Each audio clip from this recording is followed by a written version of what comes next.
یہ کہانی ایک چھوٹے سے گاؤں کے لڑکے عمر کی ہے جو انتہائی محنتی اور عزم سے بھرپور تھا۔ عمر کا خاندان غریب تھا، لیکن عمر کے والدین نے ہمیشہ اسے محنت جاری رکھنے کی نصیحت کی۔ عمر کی سب سے بڑی خواہش یہ تھی کہ وہ اپنے والدین کو خوش دیکھے اور اپنے گاؤں کا نام روشن کرے۔ عمر صبح سویرے اٹھ کر کھیتوں میں اپنے والد کا ہاتھ بٹاتا۔ وہ کبھی بھی کام سے تھکتا نہیں تھا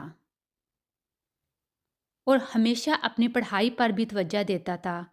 گاؤں کے اسکول میں اس کا شمار سب سے ذہین طالب علموں میں ہوتا تھا، مگر اس کے پاس کتابیں اور دیگر تعلیمی وسائل کم تھے۔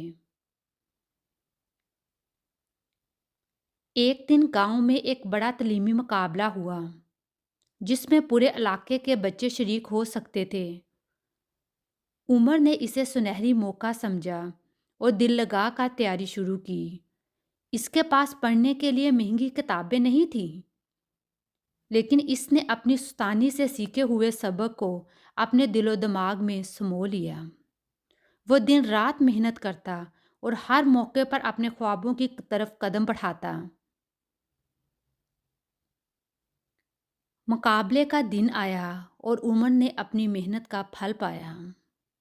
اس نے پہلے نمبر پر آ کر نہ صرف خود کو ثابت کیا بلکہ اپنے گاؤں کا نام بھی روشن کر دیا۔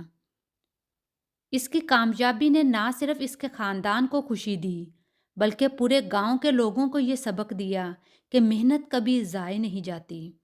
یہ کہانی ہم سب کو بھی یہ سکھاتی ہے کہ محنت کا کوئی متبادل نہیں ہوتا، اور اگر ہم کسی مقصد کے لیے دل سے محنت کریں تو دنیا کی کوئی بھی طاقت ہمیں کامیاب ہونے سے نہیں روک سکتی۔ Subscribe to my channel.